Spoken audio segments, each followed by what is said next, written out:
Sexta parte. Ninki estava fascinada com o trabalho. Faça-se. Disse-lhes.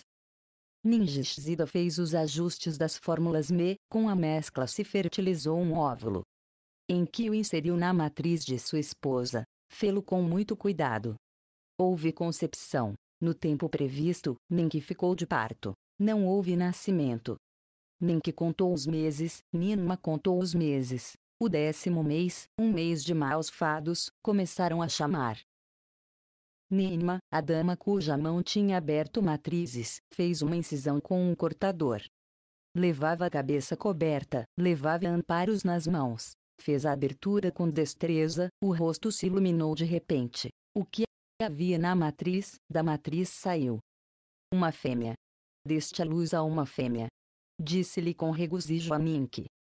Examinaram com atenção o aspecto e os membros da recém-nascida. Suas orelhas tinham boa forma, não tinha os olhos obstruídos, tinha os membros adequados, conformados como pernas na parte inferior e como mãos na parte superior. Não era peluda, como as areias da praia era a cor de seu cabelo, sua pele era tersa, era como a dos Anunnaki em textura e em cor. Ninma sustentou em suas mãos a menina. Deu-lhe uma palmada na parte traseira. A recém-nascida emitiu os sons adequados. Passou a recém-nascida Ninki, a esposa de Enki, para que a amamentasse, nutrisse e a cuidasse. Por ali nome? Perguntou-lhe Enki a sua esposa. É um ser, não uma criatura. Está feita à sua imagem e semelhança, está feita à perfeição. Obtiveste um modelo para trabalhadoras fêmeas. Ninki pôs a mão sobre o corpo da recém-nascida, acariciou sua pele com os dedos. Tiamat será seu nome, a mãe da vida. Disse Ninki. Será chamada como o planeta de antigamente, do qual se forjaram a terra e a lua, das essências vitais de sua matriz se moldaram outras iluminadas, dará assim a vida a uma multidão de trabalhadores primitivos. Assim disse Ninki. Outros pronunciaram palavras de acordo. Vem agora o relato de Adão e Tiamat no Edim, e de como lhes deu conhecimento da procriação e ao Abzu foram expulsos. Depois de que fora feita Tiamat na matriz de Ninki, em 7 recipientes feitos de argila do Abzu, pôs Ninma óvulos de fêmeas bípedas. Extraiu a essência vital de Tiamat e a inseriu nos recipientes. Nos 7 recipientes, feitos de argila do Abzu, Ninma formou a mescla.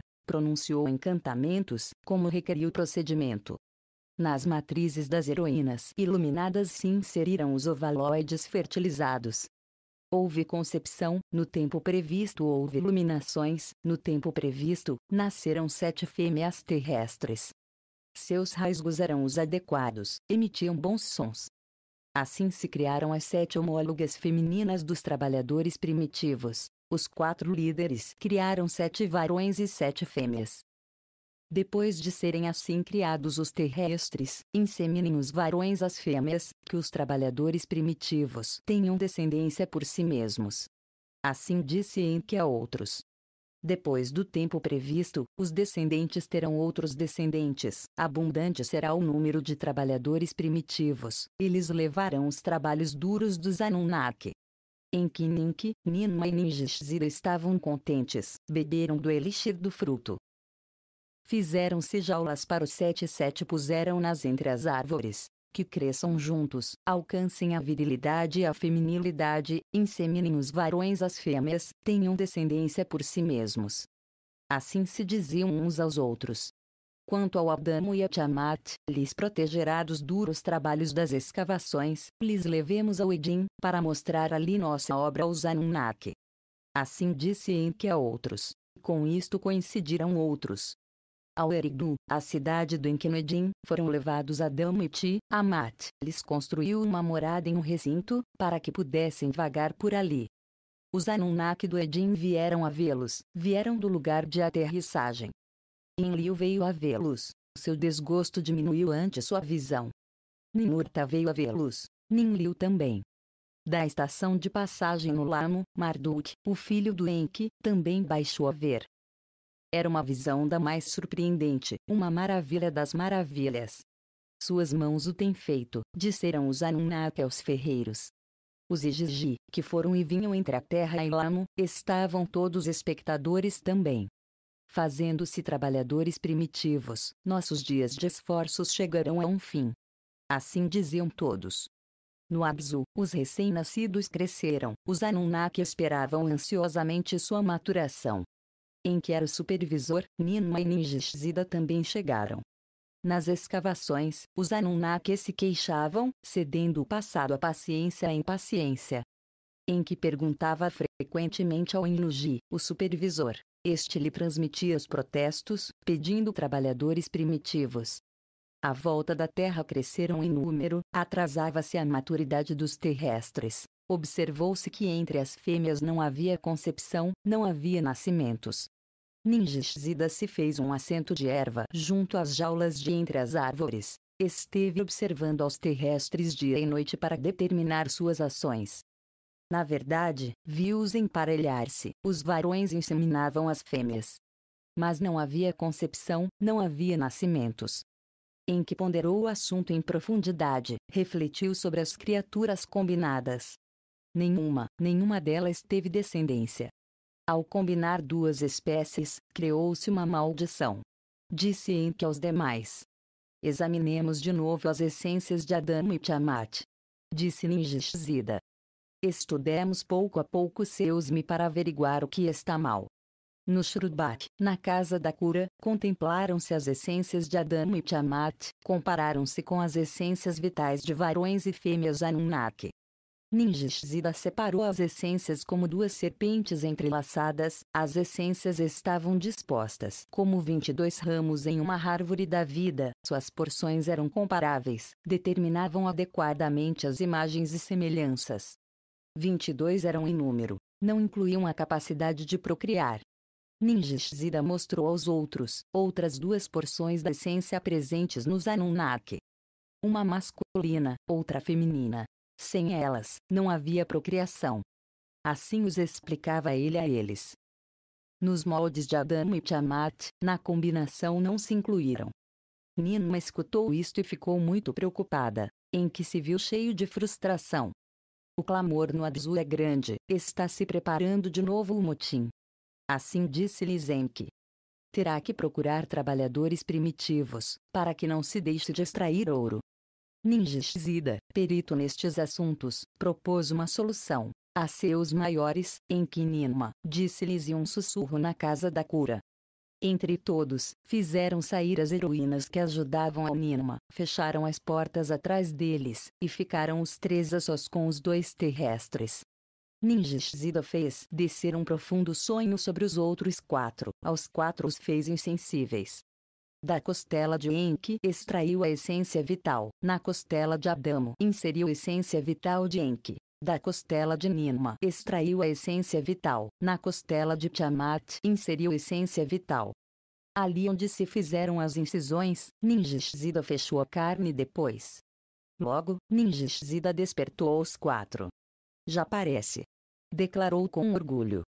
A árvore da vida deles se lhe acrescentaram dois ramos, com forças procriadoras se entrelaçaram agora suas essências vitais. Deixemos eles vagarem livremente, que se conheçam entre si como uma carne única. Disse Ninma. Nos hortas do Edim ficou ao Adamo e a Tiamat para que vagassem livremente. Tomaram consciência de sua nudez, fizeram-se conscientes de sua virilidade e sua feminilidade. Tiamat se fez um avental de folhas, para distinguir-se das bestas selvagens. Enlil passeava pela horta com o calor do dia, desfrutava das sombras. Encontrou-se de improviso com o Adamo e com Tiamat, deu-se conta dos aventais com os que cobriam seu baixo ventre. O que significa isto? Perguntou Enlil, em que lhe convocou para explicar-lhe. Em que explicou a Enlil o assunto da procriação. Os sete fracassaram, admitiu Enlil. Ningishzida examinou as essências vitais, fazia falta uma combinação adicional. Grande foi o aborrecimento de Enlil, furiosas eram suas palavras. Nada de tudo isto era de meu agrado, eu me opunha a que atuássemos como criadores. O ser que necessitamos já existe. Isso disse você, Enki. Tudo o que temos que fazer é pôr nosso sinal nele, para assim forjar aos trabalhadores primitivos. As mesmas heroínas curadoras as têm feito correr riscos, ao Ninma e ao Nin que lhes pôs em perigo, tudo em vão, sua obra era um fracasso. Agora deste a estas criaturas as últimas porções de nossa essência vital, para que sejam como nós no conhecimento da procriação, possivelmente para lhes conferir a eles nossos ciclos vitais. Assim, com palavras iradas, falou Enlil. Em que chamou a Ninma e a Ningishzida para apaziguar com suas palavras a Enlil. Meu senhor Enlil, disse Ningishzida. Receberam o conhecimento da procriação, mas não lhes deu o ramo da larga vida em sua árvore essencial. Depois falou Ninma, disse a seu irmão Enlil, que escolha tínhamos, irmão meu? Que acabasse tudo no fracasso, que confrontasse Nibiru sua fatídica sorte, tentar, e fazer que assumam o trabalho os terrestres através da procriação. Então, que estejam onde lhes necessita. Disse Enlil furioso. Ao Abzu, longe do Edim, sejam expulsos. Sinopse da sétima tabuleta, de retorno ao Abzu, Adamo e Tiamat têm filhos. Os terrestres proliferam, trabalhando nas minas e como serventes. Nascem os netos de Enlil, os gêmeos Utu e Nana. Os casais Anunnaki têm outros descendentes na Terra. As mudanças climáticas provocam penúrias na Terra e no Lamo. A aproximação orbital de Nibiru vem acompanhada de transtornos. Em que Marduk exploram a Lua, encontram-na inóspita. Em que determina as constelações e o tempo celestial. Amargurado por sua própria sorte, em que promete a Marduk a supremacia. Anu ordena ao Tu, não a Marduk, a criação de um novo espaçoporto. Em que encontra e se emparelha com duas fêmeas terrestres. Alguém tem um filho, Adapa, a outra uma filha, Titi. Em que mantém em segredo sua paternidade e os cria como enjeitados. Adapa, extremamente inteligente, converte-se no primeiro homem civilizado. Adapa e Titi se emparelham, têm 2 filhos, Caim e Abael Tu, Shamash e Nana, Estar. A sétima tabuleta, ao Abzu, longe do Edim, sejam expulsos. Assim ordenou Enlil. Adamo e Tiamat foram expulsos do Edim ao Abzu. Em que os pôs em um recinto entre as árvores, deixou-os para que se conhecessem. Em que viu com alegria o que Ningishzida tinha provocado, Tiamat estava pulando com um menino. Ninma veio para observar o parto. Um filho e uma filha, gêmeos, lhes nascido aos seres terrestres. Ninma e Enki viam os recém-nascidos com assombro. Era uma maravilha como cresciam e se desenvolviam. Os dias eram como meses, os meses acumulavam anos para a terra. Para quando Adamo e Tiamat tiveram outros filhos e filhas, os primeiros já estavam procriando por si mesmos. Antes que tivesse passado a um char de Nibiru, os terrestres estavam proliferando.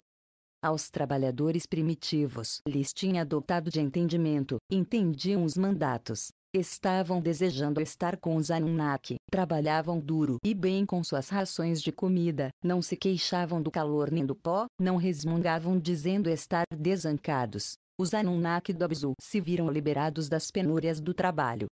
O ouro vital ia chegando ao Nibiru, a atmosfera de Nibiru ia sarando lentamente.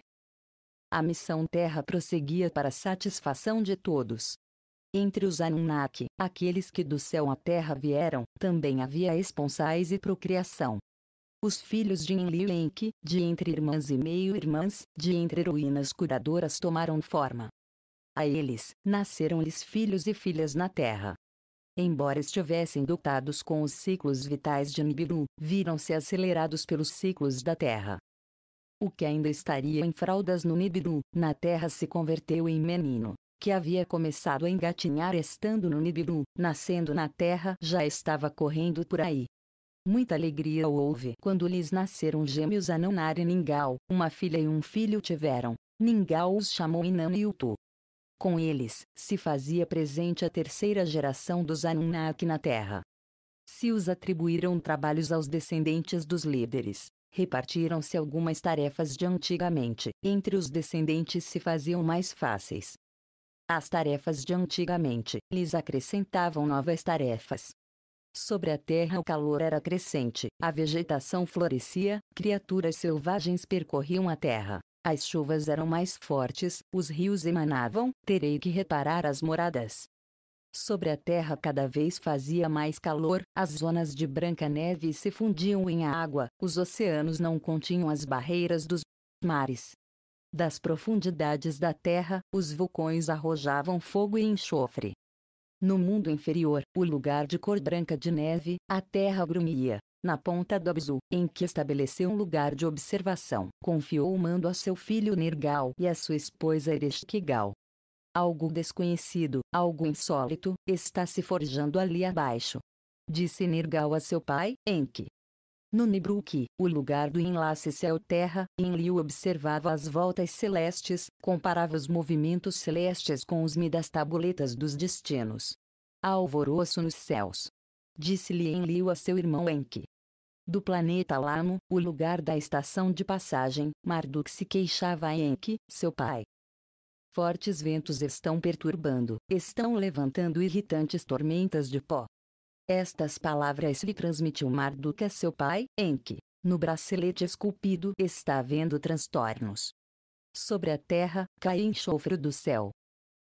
Demônios desumanos que causavam estragos, aproximavam-se violentamente à terra, inflamavam-se com fogos chamejantes no céu. Traziam a escuridão a um dia claro, faziam estragos com tormentas e ventos malignos. Estavam atacando a terra como projéteis pétreos. Kingu, a lua da terra, e Lamo também, viam-se afligidos por estes estragos. Enlil e Enki transmitiram a Anu, o rei, palavras urgentes, alertaram aos sábios do Nibiru. A terra, a lua e Lamo se enfrentam a uma calamidade desconhecida. Desde o Nibiru, os sábios responderam. Suas palavras não acalmaram os corações dos líderes. Nos céus, a família do Sol estava tomando posições, os celestiais, dos quais a Terra é o sétimo, estavam escolhendo lugares. Nos céus, Nibiru se aproximava-se da morada do Sol. Nibiru se via perturbado pelos 7, em uma fileira dispostos, o atalho através do bracelete esculpido tinha desaparecido, tinha estado deslocando partes e peças do bracelete. Despojado da barreira celestial, Laamo com Mumu se escondiam perto do sol. Nos céus, Laamo tinha abandonado sua gloriosa morada, via-se atraída para o Nibiru, o rei celestial, uma rainha do céu desejava ser. Para contê-la, Nibiru fez aparecer um monstruoso demônio da profundidade celestial. Um monstro que pertenceu uma vez ao exército do Tiamat, forjado na batalha celestial, da profundidade celestial se abriu o caminho, despertado de seu sonho pelo Nibiru. Como um dragão ondulante, estendia-se do horizonte até a metade do céu, 1 légua tinha sua cabeça, 50 léguas de comprimento tinha, sua cauda era impressionante. Pelo dia, obscurecia os céus da terra. De noite, arrojava um feitiço de escuridão sobre o rosto da lua. A seus irmãos, os celestiais, Laamo pediu ajuda. Quem se enfrentará ao dragão? Quem o deterá e o matará? Perguntava. Só o valente Kingu, em outro tempo protetor do Tiamat, adiantou-se para responder. Kingu se apressou para interceptar ao dragão em seu atalho. Feroz foi o encontro, uma tempestade de nuvens levantou-se sobre o Kingu. Kingu se sacudiu até seus alicerces, a lua se estremeceu e tremeu pelo impacto. Depois, o transtorno celeste se acalmou, Nibiru voltava para sua distante morada no profundo, Laamo não abandonou seu lugar de morada, os projéteis pétreos cessaram em sua chuva sobre a terra e Lamo. Enki e Enlil se reuniram com Marduk e Ninurta, empreenderam a inspeção dos estragos. Enki inspecionou os alicerces da terra, examinou o que tinha acontecido com suas plataformas. Mediu as profundidades dos oceanos, explorou as montanhas de ouro e cobre dos longínquos rincões da terra. Não haverá escassez do ouro vital. Assim disse Enki.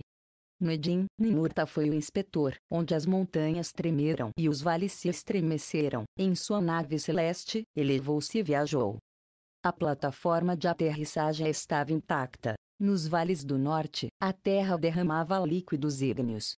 Assim lhe contava Ninurta a seu pai, Enlil. Descobriu brumas sulfúricas e betumes. No Lamo, a atmosfera estava danificada, as tormentas de pó interferiam com a vida e com o trabalho, assim dizia Marduk Enki. Desejo voltar para a terra. Revelou a seu pai. Enlil voltou de novo sobre seus antigos planos, reconsiderou as cidades que tinha planejado e suas funções. Terá que estabelecer no Edim um lugar do carro. Disse a outros. Mostrou-lhes os antigos desenhos do esboçado sobre a tabuleta de cristal. O transporte do lugar de aterrissagem até a estação de passagem em Lamo já não é seguro, temos que ser capazes de subir até Nibiru da Terra. Assim lhes falou Enlil. Da primeira ameriçagem, contavam-se já 80 chars. Vem agora o relato da viagem à lua de Enki e Marduk, e de como Enki determinou os 3 caminhos do céu e as constelações. Que se estabeleça o lugar dos carros, perto do Badjabira, a cidade do metal. Dali, leve o ouro diretamente da terra ao Nibiru nos carros. Estas palavras lhes disse Ninurta, o comandante do Badjabira. Enlil teve em conta as palavras da Ninurta, seu filho. Estava orgulhoso da sabedoria de seu filho. Enlil transmitiu rapidamente o plano a Anu, o rei, lhe dizendo estas palavras. Que se estabeleça um lugar de carros celestiais no Edim, que se construa perto do lugar onde se funde e se refina o mineral de ouro. Leve o ouro puro nos carros diretamente da terra até o Nibiru, que heróis e fornecimentos sejam gastos diretamente à terra desde o Nibiru. De grande mérito é o plano de meu irmão. Disse Enki a seu pai Anu. Mas uma grande desvantagem alberga em seu núcleo. A atração da rede da Terra é muito maior que a do Lamo. Para superá-la, nossas energias ficarão exaustas. Antes que haja pressa por decidir, examinemos uma alternativa. Perto da Terra há um acompanhante, trata-se da Lua. A atração de sua rede é menor, daí que se precise pouco esforço para ascender e descender. Consideremo-la como estação de passagem, que se nos permita o Marduk a mim viajar até ali. Anu, o rei, apresentou à consideração de conselheiros e sábios os 2 planos. Examine-se primeiro a lua. Aconselharam ao rei. Examine-se primeiro a lua. Transmitiu Anu a decisão a Enki e a Enlil. Enki se alegrou enormemente. A lua sempre lhe tinha resultado atrativa, sempre se tinha perguntado se haveria águas ocultas em algum lugar, e o que a atmosfera possuía. Nas noites de insônia, tinha observado encantado seu frio disco prateado, seus crescentes e decrescentes jogavam com o sol, e lhe desejavam muito uma maravilha entre as maravilhas. Em que desejava descobrir que segredos a lua conservava do princípio. Em uma espaçonave, fizeram Enki e Marduk sua viagem até a Lua. 3 vezes circundaram a companheira da Terra, observaram a profunda ferida que lhe tinha causado o dragão. A cara da Lua estava marcada com muitas depressões, obra dos destrutivos demônios. Em um lugar de ondulantes colinas, fizeram descender a espaçonave. Em sua metade aterrissaram. Desde aquele lugar puderam observar a Terra e a amplitude dos céus. Tiveram que ficar com os capacetes de águias. A atmosfera era insuficiente para respirar. Deram um passeio com facilidade, foram nesta e naquela direção. A obra do maligno dragão foi de secura e desolação. Não se parece com o Lamo, não é adequado para uma estação de passagem. Disse Marduk a seu pai. Vamos embora daqui, voltemos para a terra. Não te precipite, meu filho. Assim disse Enki ao Marduk. Acaso não está enfeitiçado com a dança celestial da terra, a lua e o sol? Daqui, a visão está limpa, a região do sol está à mão, a terra não pendura de nada, como um globo no vazio. Com nossos instrumentos, podemos explorar os céus distantes, nesta solidão podemos admirar a obra do Criador de tudo. Fiquemos, observemos as voltas, como circunda a lua a terra, como faz suas voltas a terra ao redor do sol. Assim lhe falava Enki a seu filho Marduk, excitado pelo que via. Marduk se persuadiu com as palavras de seu pai. Fizeram sua morada na espaçonave. Durante uma volta da Terra, durante 3 voltas, permaneceram na Lua. Mediram seus movimentos com respeito à Terra, calcularam a duração de um mês. Durante 6 voltas da Terra, durante 12 voltas ao redor do Sol, mediram o ano da Terra. Tomaram nota de como se emparelhavam ambos, fazendo desaparecer as luminárias. Depois, prestaram atenção à região do Sol, estudaram os atalhos do Mumu e do Lamo. Junto com a Terra e a Lua, Lamo constituía a segunda região do Sol, 6 eram os celestiais das águas inferiores. Assim explicou Enki a Marduk. 6 eram os celestiais das águas superiores, estavam além da barreira, do bracelete esculpido, Anshar e Kishar, Anu e Nudimud, Gaga e Nibiru. Estes eram os outros 6, eram 12 em total, 12 era a conta do Sol e sua família. Dos transtornos mais recentes, Marduk inquiriu a seu pai, por que tomaram lugares em uma fileira 7 celestiais? Assim perguntou a seu pai. Enki considerou então suas voltas ao redor do Sol. Enki observou com atenção a grande volta destes ao redor do Sol, seu progenitor, as posições da Terra e a Lua. Marcou Enki em um mapa, pelos movimentos do Nibiru, não descendente do Sol, esboçou a largura da grande volta. O caminho de Anu, o rei, decidiu Enki nomeá-la. Na amplitude dos céus profundos, pai e filho observaram as estrelas. Enki estava fascinado com suas proximidades e grupamentos. Desenhou imagens de 12 constelações, de horizonte a horizonte, em toda a volta dos céus. Na grande volta, o caminho de Anu, emparelhou, a cada uma com os 12 da família do Sol, a cada uma designou uma estação, por nome seriam chamadas. Logo, nos céus por debaixo do caminho do Anu, por onde Nibiru se aproxima do Sol, desenhou um caminho parecido a uma volta, designou o caminho do Enki. Também atribuiu a ele 12 constelações por suas formas. Aos céus por cima do caminho do Anu, a fileira superior, chamou ao caminho do Enlil, também agrupou ali as estrelas em 12 constelações. 36 foram as constelações de estrelas, nos 3 caminhos estavam localizadas. No sucessivo, quando Nibiru se aproxima e se vá, de sua terra curso será conhecido pelas estações de estrelas, assim se designará a posição da Terra enquanto viaja ao redor do Sol. Enki indicou ao Marduk o início do ciclo, a medida do tempo celestial. Quando cheguei à Terra, a estação a que dava final, a estação de peixes foi nomeada. Nomeei-a com meu próprio nome. O das águas. Assim disse Enki, com satisfação e orgulho, a seu filho Marduk. Sua sabedoria abrange os céus, seus ensinos ultrapassam minha própria compreensão, mas na terra e no Nibiru, o conhecimento e o governo andam separados. Assim lhe disse Marduk a seu pai. Meu filho. Meu filho. O que é o que não sabe, o que é o que joga em falta? Disse-lhe Enki.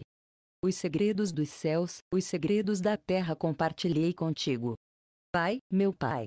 Disse Marduk. Havia angústia em sua voz. Quando os Anunnaki no Abzu deixaram de trabalhar e te pôs a forjar ao trabalhador primitivo, não minha mãe, a não ser Ninma, a mãe da Ninurta, para ajudar foi convocada, não eu, a não ser Ningishzida, de mim o mais jovem, para ajudar foi convidado, com eles, não comigo, seus conhecimentos da vida e a morte compartilhou. Meu filho. Respondeu Enki a Marduk. A seu mandato foi dado dos Igigi Lamu ser supremo. Pai, meu pai. Disse-lhe Marduk. Da supremacia, pelo fado fomos privados. Você, meu pai, é o primogênito do Anu. Entretanto, Enlil, e não você, é o herdeiro legal. Você, meu pai, foi o primeiro em ameriçar em fundar Eridu. Entretanto, Eridu está nos domínios de Enlil, os teus estão no distante Abzu. Eu sou seu primogênito, de sua esposa legítima no Nibiru nasci, entretanto, o ouro se reúne na cidade de Ninurta, para dali enviar-lo ou retê-lo, a sobrevivência do Nibiru está em suas mãos, não em minhas mãos. Agora voltamos para a terra. Qual será meu trabalho? O fado me destina à fama e à realeza, ou a ser humilhado de novo? Em silêncio, Enki abraçou a seu filho, na desolada lua lhe fez uma promessa. Isso do qual me privou, seu destino futuro será. Seu tempo celestial chegará, minha estação junto à tua haverá. Vem agora o relato do Sipar, o lugar dos carros no Edim, e de como os trabalhadores primitivos voltaram para o Edim. Durante muitas voltas da terra, pai e filho estiveram ausentes da terra. Na terra, não se levava a cabo nenhum plano. No Lamo, os Igigi estavam alvoroçados. Enlil transmitiu ao Anu palavras secretas, suas preocupações transmitiu ao Anu desde o Nibruki. em que Marduk foram à lua, durante incontáveis voltas se ficaram ali. Suas ações são um mistério, não se sabe o que estão tramando. Marduk abandonou a estação de Passo do Lamo, os Igigi estão ansiosos. A estação de passagem se viu afetada por tormentas de pó, os danos que possa haver nos são desconhecidos. O lugar dos carros no Edim deve ser construído, de ali se levará o ouro diretamente da terra ao Nibiru. A partir de então, já não será necessária uma estação de passagem no Lamo. Esse é o plano de Ninurta. Seu entendimento é grande nestas matérias. Estabeleça o lugar dos carros no Badtibira, seja Ninurta seu primeiro comandante. Anu deu muita consideração às palavras de Enlil. Ao Enlil, uma resposta lhe deu, em que Marduk estão voltando para a terra. Escutemos primeiro suas palavras do que na lua tem descoberto. Da lua partiram em Marduk, a terra retornaram, deram conta das condições ali. Não é viável uma estação de passagem agora. Informaram. Que se construa o lugar dos carros. Disse Anu. Seja Marduk seu comandante. Disse Enki ao Anu. Essa tarefa está reservada para Ninurta. Gritou Enlil com raiva. Já não faz falta comando para os Igigi. Marduk tem conhecimentos desses trabalhos, que se faça cargo Marduk do pórtico do céu. Assim lhe disse Enki a seu pai. Anu refletiu sobre o assunto com preocupação. Agora os filhos se veem afetados pelas rivalidades. Com sabedoria estava dotado Anu, com sabedoria tomou suas decisões. O lugar dos carros para conduzir o ouro por novos caminhos está designado. Ponhamos em mãos de uma nova geração que deve partir de agora. Nem Enlil nem Enki, nem Ninurta nem Marduk estarão ao mando, que assuma a responsabilidade a terceira geração, seja tu o comandante. Construa o lugar dos carros celestiais, seja seu nome Sipar, cidade pássaro. Esta foi a palavra de Anu. Inalterável foi a palavra do rei. A construção começou no Char 81. Seguiram-se os planos do Enlil.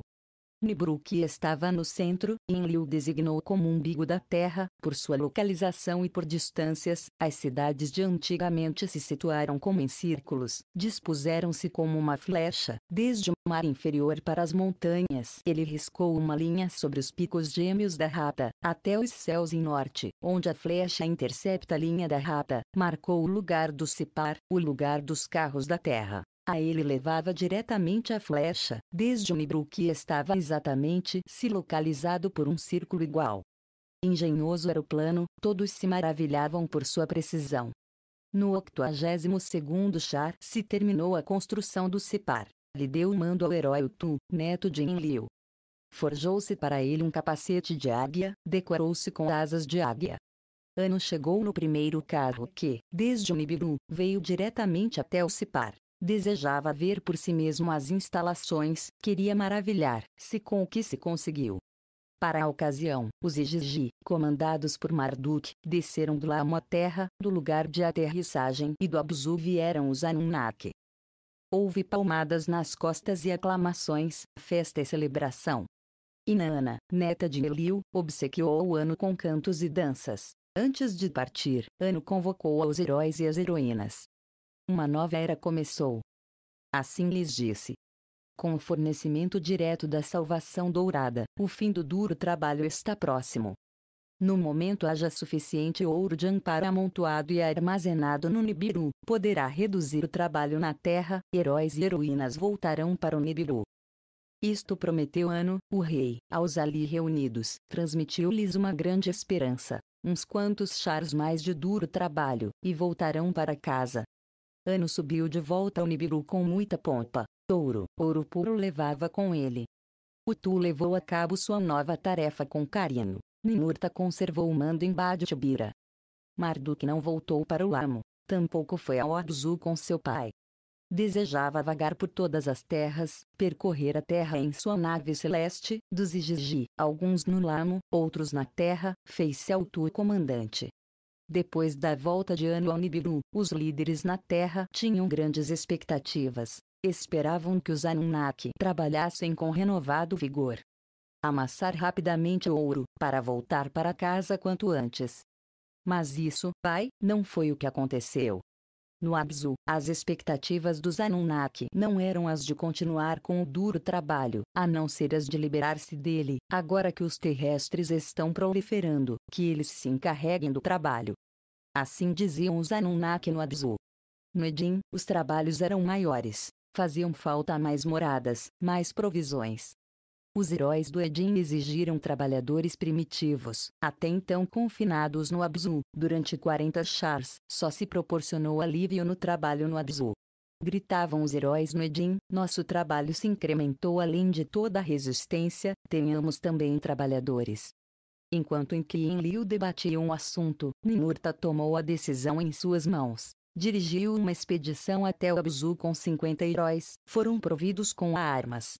Nos bosques e nos estepes do Abzu, perseguiram os terrestres, com redes os capturaram, levaram varões e fêmeas ao Edin. Treinaram-nos para fazer todo tipo de tarefas, tanto nos hortas como nas cidades.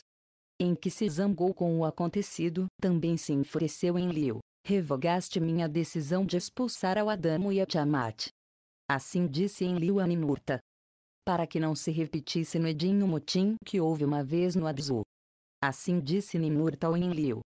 Com os terrestres no Edin, os heróis se acalmaram, uns quantos chars mais, e não terá com o que preocupar-se. Assim disse Ninurta ao Enlil. Enlil não se apaziguou. Assim seja. Disse-lhe resmungando a seu filho. Amontoe-se com rapidez o ouro, voltemos todos logo ao Nibiru. No Edin, os Anunnaki observavam com admiração aos terrestres. Têm inteligência, compreendem as ordens. Encarregaram-se de todo tipo de tarefas. Foram-nos ao realizar seus trabalhos.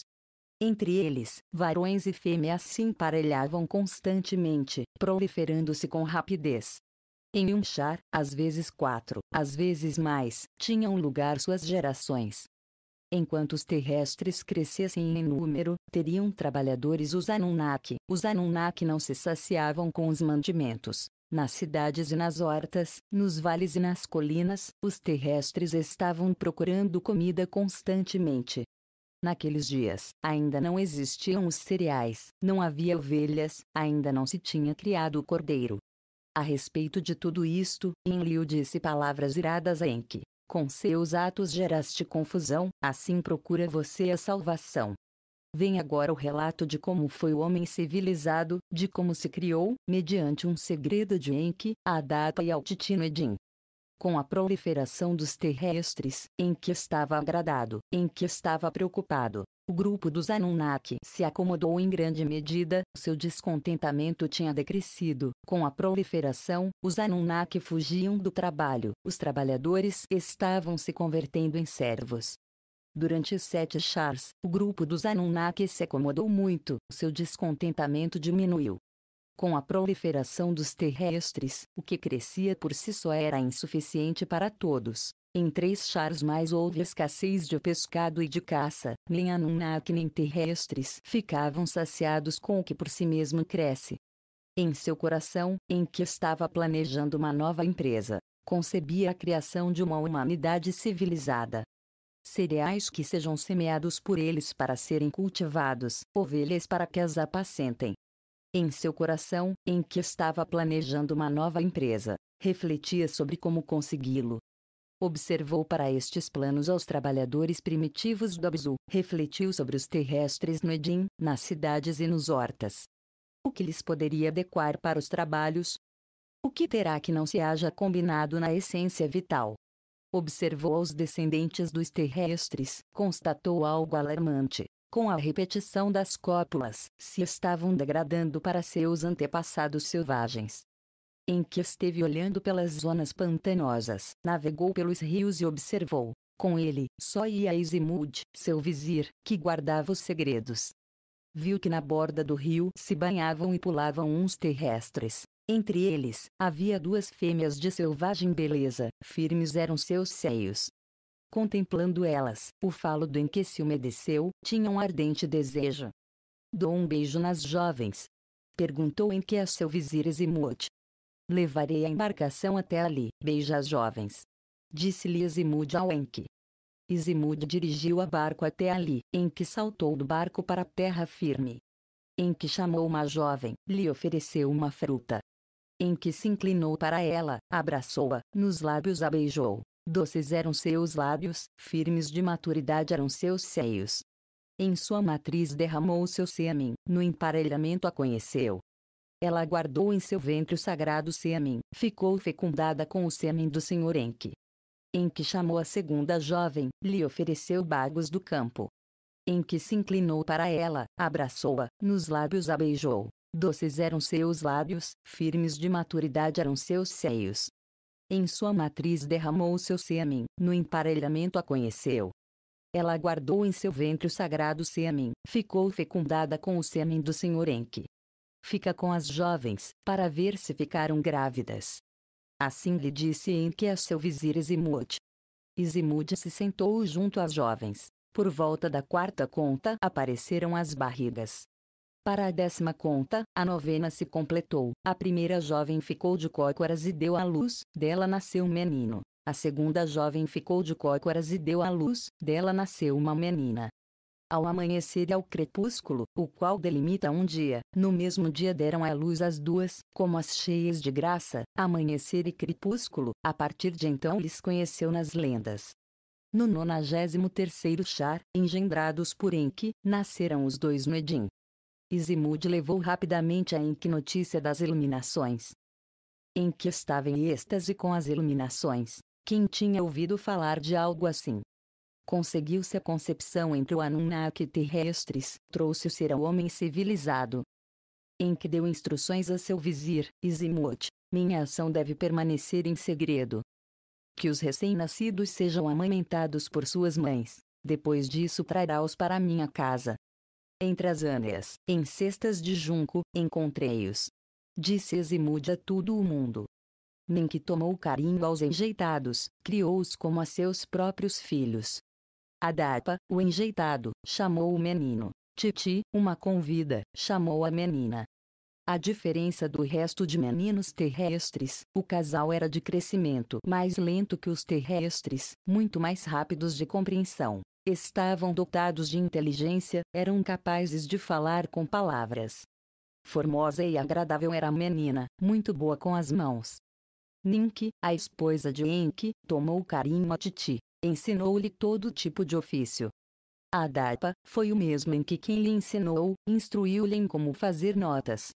Enki mostrou orgulhoso ao Izimud seus lucros, criei ao homem civilizado. Disse ao Izimud: de minha semente, foi criado um novo tipo de terrestre, a minha imagem e semelhança. Das sementes, farão crescer mantimentos, e apacentarão ovelhas, a partir de então, os Anunnaki e os terrestres ficarão saciados. Enki enviou palavras a seu irmão Enlil. Enlil veio desde Nibruk até Eridu. No deserto, apareceu um novo tipo de terrestre. Disse Enki a Enlil: são rápidos em aprender, podemos ensinar conhecimentos e ofícios. Que nos tragam do Nibiru sementes das que se semeiam, que se tragam do Nibiru ovelhas para repartir pela terra, ensinemos a esta nova raça de terrestres a agricultura e o pastoreio, nos saciemos juntos Anunnaki terrestres. Assim disse Enki ao Enlil.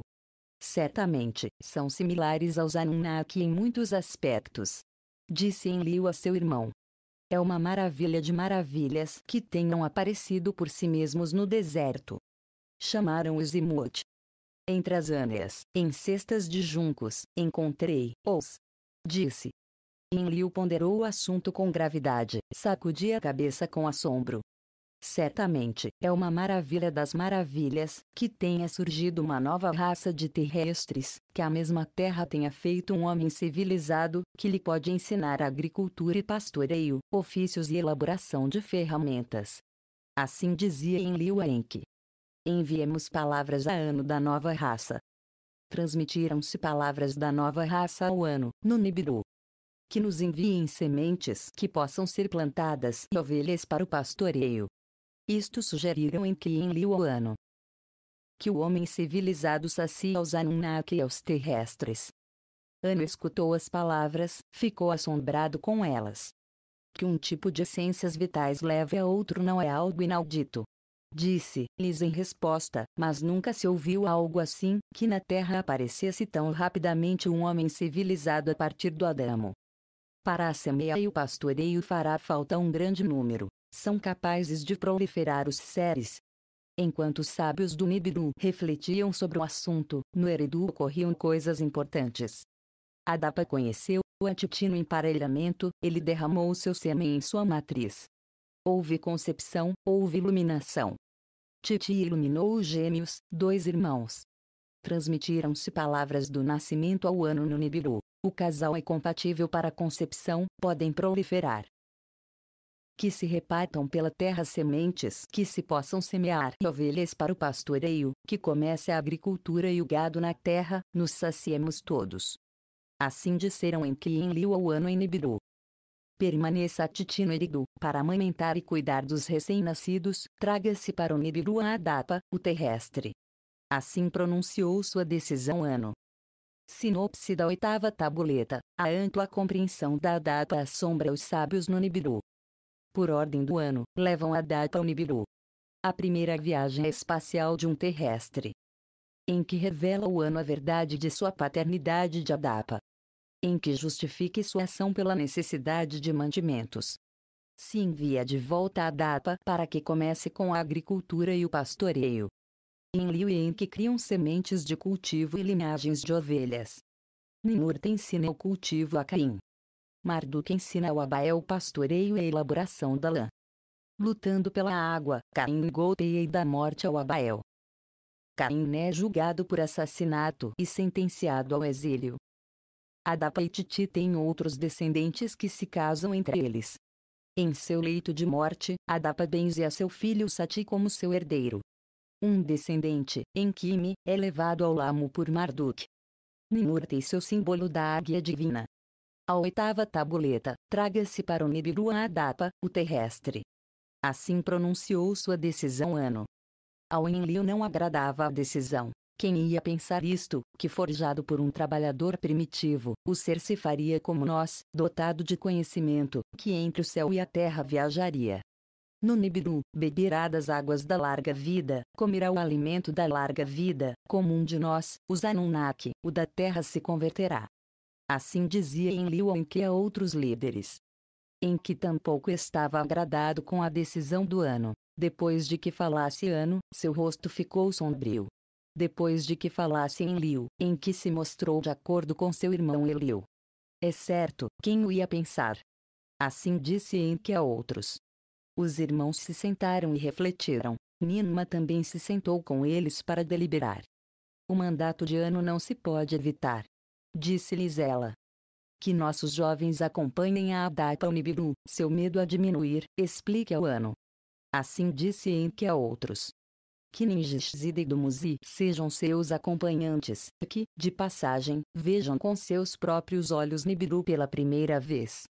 Ninma apoiou a sugestão. Nossos jovens, nascidos na Terra, estão se esquecendo de Nibiru, seus ciclos vitais se estão vendo superados pelos da Terra. Viajem os 2 filhos do Enki, sem casar ainda, ao Nibiru, possivelmente encontrem noivas ali para si mesmos. Quando chegou-se para a seguinte câmara celestial procedente do Nibiru, Ilabrat, um vizir do ano, saiu da câmara. Venho em busca do terrestre Adapa. Assim disse aos líderes. Os líderes apresentaram Adapa ao Ilabrat. Também mostrarão ao Titi e a seus filhos. Certamente, tem nossa imagem e semelhança. Assim disse Ilabrat. Apresentaram ao Ilabrat a Ningishzida e ao Dumuzi, filhos do Enki. Lhes escolheu para que acompanhem a Adapa em sua viagem. Disse-lhe Enki. Anu estará agradado de ver seus netos. Assim disse Ilabrat. Enki convocou ante ele a Adapa para lhe dar instruções. A Adapa lhe disse assim. Adapa, ao Nibiru, o planeta de onde viemos, vai, ante o ano, nosso rei, chegará, ante sua majestade te apresentará, ante ele te inclinará. Fala só quando te perguntar, dá breves respostas às perguntas. Te dará roupa nova, põe objetos novos. Darão um pão que não se encontra na terra, o pão é mortal, não o coma. Darão-lhe um elixir em um cálice para que o beba, o elixir é mortal, não bebes dele. Contigo irão meus filhos, Ningishzida e Dumuzi, atende às suas palavras, e viverá. Assim instruiu Enki a Adapa. Recordarei-o. Disse Adapa.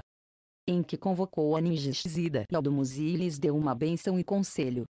Vão ante o Ano, o rei, meu pai, ante ele lhes inclinarão e lhe renderão homenagem. Não lhes encolham ante príncipes nem ante nobres, deles são seus iguais. Sua missão é trazer a Dapa de volta à terra, não lhes deixem enfeitiçar pelas delícias do Nibiru. Recordaremo-lo. Disseram Ninjishzida e Dumuzi. Enki abraçou ao mais jovem, Dumuzi, beijou-lhe na face. Enki abraçou ao sábio, a Ninjishzida, beijou-lhe na face. Escondidas, pôs uma tabuleta selada na mão da Ninjishzida. A meu pai, Ano, entregarei esta tabuleta em segredo. Assim disse Enki a Ninjishzida. Depois, partiram para o Icipar os dois junto com a Dapa, ao lugar dos carros celestiais foram, ante o Ilabrat, o vizir do Ano, apresentaram-se os três. A Ninjishzida e Dumuzi lhes deu o traje do Igigi, vestiram-se como águias celestiais. Quanto a Adapa, cortou seu cabelo solto, lhe deu um capacete como o de uma águia, em lugar de sua tanga, fizeram-lhe ficar uma vestimenta ajustada, lhe pôs entre a Ninjishzida e Dumuzi no interior de o que acende.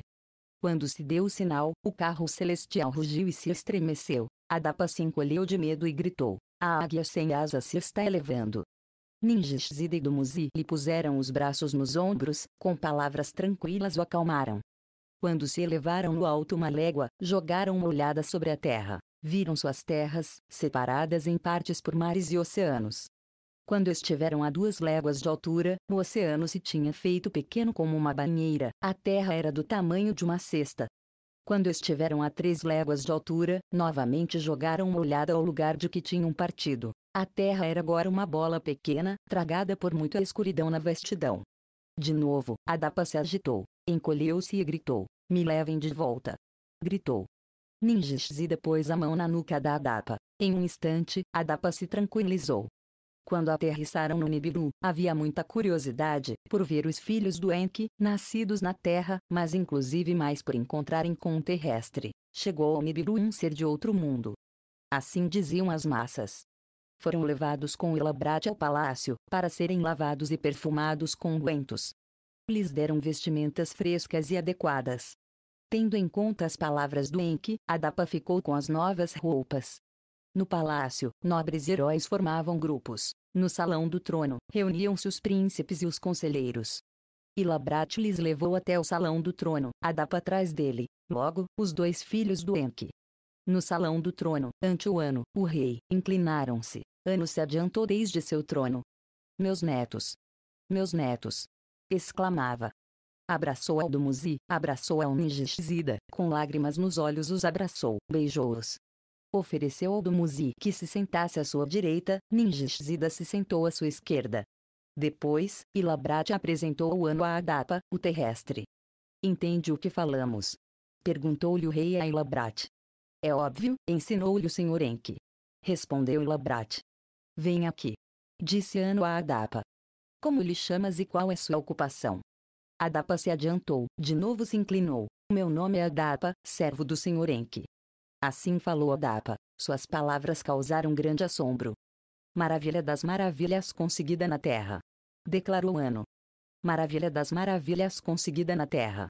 Exclamaram os reunidos.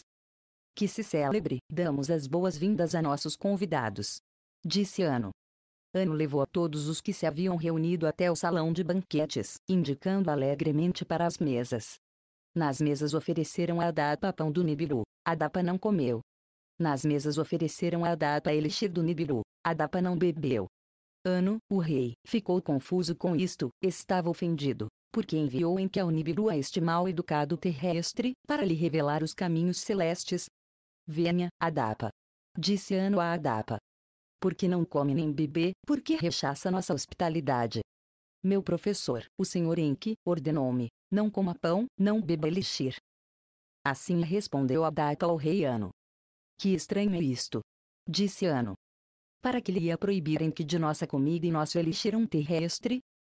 Perguntou ao Ilabrat, perguntou ao Dumuzi. Ilabrat não sabia a resposta, Dumuzi não pôde explicar-lhe. Perguntou a Ninjishzida. Possivelmente se encontra aqui a resposta. Disse Ninjishzida ao Ano. E então deu a Ano, o rei, a tabuleta secreta que tinha sido escondida. Ano estava confuso, Ano estava preocupado. Foi à sua câmara privada para decifrar a tabuleta. Vem agora o relato de Adapa, o progenitor da humanidade civilizada, e de como por seus filhos, Caim e Abel, deu-se início à sociedade na Terra. Em sua câmara privada, Ano rompeu o selo da tabuleta, inseriu a tabuleta no explorador para decifrar uma mensagem de Enki. Adapa nasceu por minha semente de uma mulher terrestre. Assim dizia a mensagem de Enki. Do mesmo modo, Titi foi concebida por minha semente em outra mulher terrestre. Estão dotados de sabedoria e de palavra, mas não da larga vida de Nibiru. Adapa não deveria comer do pão da larga vida, tampouco deveria beber do elixir da larga vida. Adapa deve voltar para viver e morrer na terra, a mortalidade deve ser sua sorte, com a semeia e o pastoreio de seus descendentes, haverá saciedade na terra. Assim revelou Enki o segredo de Adapa a seu pai, Ano. Ano ficou surpreso com a mensagem secreta de Enki, não sabia se ficava zangado ou se ria. Chamou Elabrat, seu vizir, à sua câmara privada, lhe disse, este meu filho, nem sequer como Enki emendou sua libertinagem com as mulheres. Ao Elabrat, seu vizir, mostrou-lhe a mensagem da tabuleta. Quais são as normas, o que deve fazer o rei? Perguntou Ano a seu vizir. Nossas normas permitem as concubinas, mas não existem normas de coabitação interplanetária. Assim lhe respondeu Elabrat ao rei. Se houver algum prejuízo, que se restrinja, que Adapa volte imediatamente para a terra, que Ningishzida e Dumuzi fiquem mais tempo. Depois, Ano chamou a Ningishzida à sua câmara privada. Sabe o que dizia a mensagem de seu pai? Perguntou a Ningishzida. Ningishzida baixou a cabeça, com um sussurro disse, não sei, mas posso adivinhar, Lo. Eis submetido à prova a essência vital de Adapa, é da semente de Enki. Essa é na verdade a mensagem. Disse-lhe Ano. Adapa deve voltar para a terra imediatamente, seu destino será converter-se no progenitor do homem civilizado. Quanto a ti, Ningishzida, voltará para a terra com Adapa, da humanidade civilizada, ao lado de seu pai, será o professor. Essa foi a decisão de Ano, o rei. Ele determinou o destino de Adapa e o de Ningishzida. Ano e os outros dois voltaram junto aos sábios e nobres reunidos, junto aos príncipes e os conselheiros. Ano anunciou palavras de decisão ante os da Assembleia. Não se deve estender em demasia as boas-vindas ao terrestre, em nosso planeta não pode comer nem beber. Todos vimos suas assombrosas capacidades, deixemos que volte para a terra, lavrem os campos na terra seus descendentes, e pastoreiem nas pradarias.